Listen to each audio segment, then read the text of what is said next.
Mengejutkan, ahli forensik kuak siapa dalang. Di balik kematian suami dan bayi, perangai aneh istri Hamka Rusdi, 50, dan bayinya Aki, 2, yang ditemukan tewas disorot pakar forensik.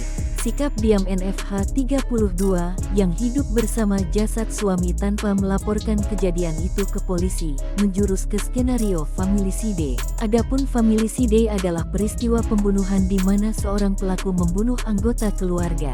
Biasanya, pelaku yang melakukan familicide bisa berujung pada bunuh diri.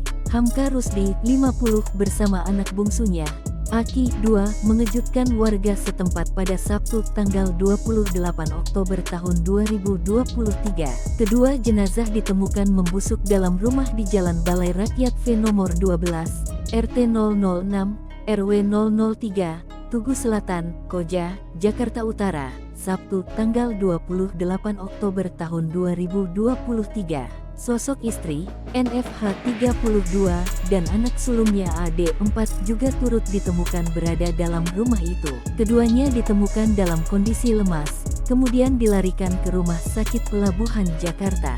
Ahli psikologi forensik, Reza Indragiri, menyoroti sikap istri yang tak melapor adanya orang tewas di rumahnya dan juga tidak meninggalkan kedua jenazah di sana. Reza berpandangan, apabila sang istri memilih menjauh dari rumah justru akan mengirim pesan bahwa dia pelaku pembunuhan.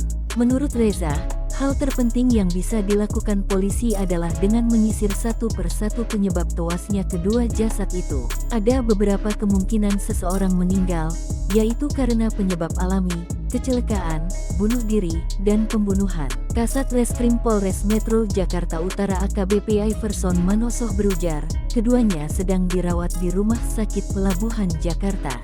Belum ada keterangan yang keluar dari mulut ibu anak itu. Polisi belum bisa mengungkapkan penyebab kematian ayah dan bayinya itu karena masih menunggu penyelidikan tim gabungan Polres Metro Jakarta Utara, Puslap 4 Polri, dan kedokteran forensik Rumah Sakit Polri Kramat Jati.